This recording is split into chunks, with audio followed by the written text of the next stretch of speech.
आसानी।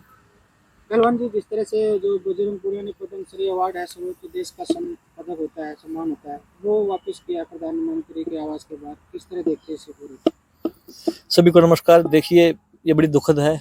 ऐसे अवार्ड वापसी नहीं होना चाहिए और ना ऐसे अवार्ड वापसी गैंग में शामिल होना चाहिए, क्योंकि ये तो सम्मान मिलता हमें, ये भारत सरकार देती है। राष्ट्रपति द्वारा जो देश का प्रथम नागरिक होते हैं उनके द्वारा ये दिया जाता है। और रही खिलाड़ियों की बात, तो खिलाड़ियों को बनाने में खिलाड़ी के मेहनत के साथ साथ उसके परिवार और सरकार का बहुत अहम योगदान होता है। सरकार बहुत ज़्यादा पैसा खर्च करती है खिलाड़ी के ऊपर, और खासकर 2016 रियो ओलंपिक के बाद में जब हमारी परफॉर्मेंस रियो ओलंपिक में इतनी अच्छी नहीं रही थी भारतीय दल की, तो प्रधानमंत्री नरेंद्र मोदी जी ने टॉप्स का गठन किया था, टीम का, टारगेट ओलंपिक पोडियम स्कीम का, जिससे कि खिलाड़ी हमारे कैसे मेडल जीत सकते हैं। और 2016 के बाद 17 से और आज तक खुद बजरंग पुनिया के ऊपर भारत सरकार उन्हें 3 करोड़ रुपए खर्च कर चुकी है।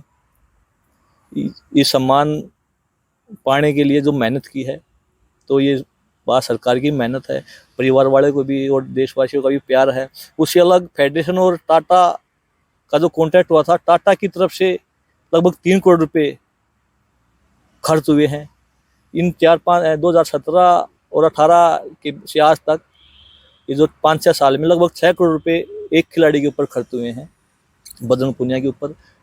फिर ऐसे अवार्ड वापस करना, पद्म श्री प्रधानमंत्री आवास के सामने जाके इतने बड़े सम्मान को रोड के ऊपर रखना, ये दुखदायी है।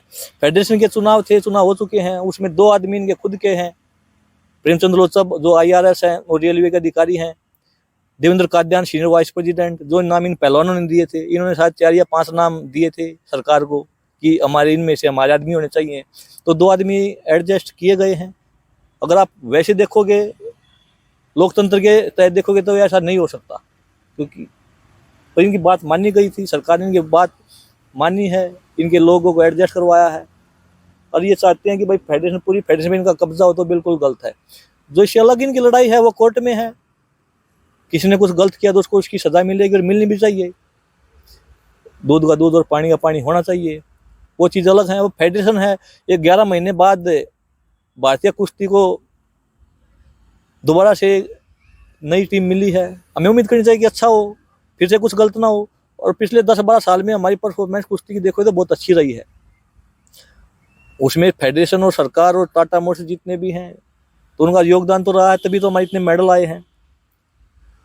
पर ये जो कल प्रकरण हुआ है, परसों साक्षी मलिक जी ने सन्यासी घोषणा की थी, तो लोगों का निजी फैसला था, वो चाहती तो और कर सकती है, चाहती है संन्यास ले लिया। अगर वो चाहें तो फिर वापस लेकर उसको फिर कर सकते हैं, वो लगेगा कि मैं फिट हूँ तो फिर भी कर सकते हैं, वो उसमें कोई नहीं है। कल पर ये जो प्रकरण हुआ है, ये पूरे खेल जगत के और पूरे देश के लिए ये बड़ा एक गलत मैसेज दिया गया, खासकर क्योंकि खिलाड़ियों की इमेज डाउन होती है।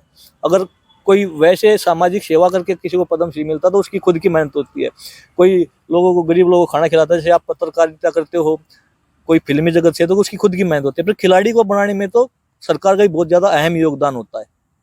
उसी अलग हम खिलाड़ी मेडल जीतते हैं तो सरकार इतना मान सम्मान करती है। अगर आप हरियाणा सरकार की बात करोगे, ओलंपिक गोल्ड के 6 करोड़ हैं, एशियन गेम्स के 3 करोड़ हैं, इतने ज़्यादा पैसे हर महीने पॉकेट मनी 50,000 रुपये तो टॉप्स की तरफ से, जो टॉप स्कीम में उन खिलाड़ियों के मिलते हैं। फिर इस तरीके से ये प्रदर्शन करना, ये राजनीति करना, सुबह दीपेंद्र हुड्डा जी और भूपेंद्र हुड्डा जी से मिलना, शाम को दोपहर बाद पद्म श्री सम्मान है जो वो ऐसे रोड के ऊपर रख देना, शाम को प्रियंका गांधी जी का घर आके मिलना। उसके बाद आज अभी न्यूज आई कि भाई गहलोत हैं, जो राजस्थान के पूर्व मुख्यमंत्री अशोक गहलोत जी, उन्होंने टिकट ऑफर कर दी। जो लड़ाई है, लड़ाई लड़नी चाहिए। जिनकी किसी के साथ कुछ गलत हो तो लड़ाई कोर्ट में है, वो लड़ते रहिए। पर फेडरेशन नहीं बनी है, उसमें इनके भी आदमी है, उसको चलने दीजिए। 11 महीने से सभी पहलवान बड़े परेशान थे, किसी को ये नहीं पता था कि मैं जाना कहाँ है। कोई ट्रायल नहीं, कोई नेशनल नहीं, कोई इंडिया कैंप नहीं, कि ये नहीं पता कि भाई कोई टीम जाएगी तो उनके साथ कोच कौन होगा। एयरपोर्ट पे कोच मिलते थे कि भाई मैं आपका कोच हूँ, चलो आपको टूर्नामेंट खिलाता हूँ, पता ही नहीं था क्या है। पर अब एक पहलवानों में एक उम्मीद जगी थी कि भाई चुनाव हो गए, अब हम अपने अच्छे तरीके से पहलवानी करेंगे। अगला नेक्स्ट ईयर ओलंपिक ईयर है, जो हमारी खासकर कुश्ती के अंतिम पंगाल ने क्वालिफाई किया है। ये मतलब कुश्ती को बुरे दौर में अब इससे निकलना जरूरी है बड़ा। तो इनकी जो लड़ाई है कोर्ट में लड़ते रहे, उसमें क्या दिक्कत है। इनके साथ गलत हुआ है तो न्याय जरूर मिलेगा, पर ये फेडरेशन से दूर हट के पहलवानों को पहलवानी करने दें, एक अच्छे तरीके से चलने दें। कुछ गलत होता है बीच में तो आवाज उठाइए, उठानी भी चाहिए। पद्मश्री अवार्ड लौटाना ठीक नहीं, बिल्कुल गलत है, सभी के लिए गलत है। किसी को भी कोई सम्मान देता है, क्योंकि देश का जो राष्ट्रपति होता है, जो प्रथम नागरिक जिसको हम बोलते हैं, वो देता है। और फिर प्रधानमंत्री आवास के सामने ऐसे प्रदर्शन करना, डायरेक्ट उन्हें जाना कि भाई प्रधानमंत्री से मिलने आए हैं। प्रधानमंत्री बहुत बड़ी चीज होती है, टाइम अपॉइंटमेंट लेनी पड़ती है। देश के जो गृह मंत्री जो और बड़े बड़े हैं तो वो भी आपस में टाइम लेते हैं कि भाई हमें मिलना चाहिए, हमें टाइम चाहिए। फिर ऐसे प्रदर्शन ये एक प्री प्लानिंग चीजें होती हैं। ये कांग्रेस द्वारा पूरा कांग्रेस द्वारा ये तैयार किया हुआ फिलहाल ये है कि भाई किसी भी तरह आप लड़ते रहिए, हम आपके साथ खड़े हैं। कि उससे क्लियर चीजें हो चुकी हैं। भूपेंद्र हुड्डा जी और दीपेंद्र हुड्डा जी सुबह मिलते हैं, शाम को दोपहर को पद्म सम्मान वापस होता है, शाम को प्रियंका गांधी मिलने आती हैं, फिर टिकट ऑफर होती है। मतलब ये अलग दिशा में है, ये कुश्ती से हटके ये अलग जगह है। पर मैं तो सभी जो कुश्ती प्रेमी हैं, जो पहलवानों से कहूँगा, अपनी मेहनत पे ध्यान दीजिए। फेडरेशन आ चुकी है, कोई समस्या हो तो फेडरेशन में जाइए, कोई गलत तरीके से कोई है तो आवाज उठाइए अपनी। गलत बिल्कुल नहीं होना चाहिए किसी के साथ। 40 दिन तक सड़क पे बैठे थे हैं जंतर मंदिर पर, वो जो सहानुभूति मिली थी, क्या अभी सहानुभूति मिली थी खिलाड़ियों की? देखिए, उसके बाद में सरकार दबाव में आई, किसी तरीके से आई हो, सरकार को दबाव में लेके आए, उनसे मिले, नई कमेटी का गठन किया, फेडरेशन एडो कमेटी की नई बनवाई। उसके बाद चुनाव यूडब्ल्यू ने सस्पेंड की भारतीय कुश्ती टीम, उसको भारतीय कुश्ती सस्पेंड किया, यूडब्ल्यू के अंडर के नीचे पहलवान खेले, फिर चुनाव तो होने ही थे।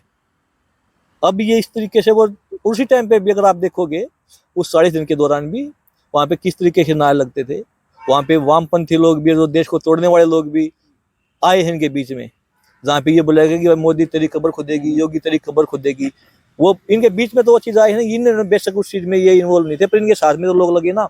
और कांग्रेस और विपक्षी दल सभी आए, और फिर कांग्रेस तो साथ में, कांग्रेस तो स्टार्टिंग से ही उस तरीके से तैयार, उस पूरा एक मैप तैयार कर दिया था, रोड मैप, कि भाई हमें ऐसे ऐसे करना है। अब एक दिन लगातार ये हुआ, अब एक दिन में कुछ और नई चीजें होंगी, इसके लिए तो तैयार रहना है। पहले भी इस तरह से आरोप लग रहे थे कि दीपेंद्र हुड्डा पूरा इसको मैनेज कर रहे हैं। देखिए, हैं 2012 में दीपेंद्र हुड्डा जी चुनाव लड़े थे, भारतीय कुश्ती संघ का, ब्रजभूषण ने इसको हराया था।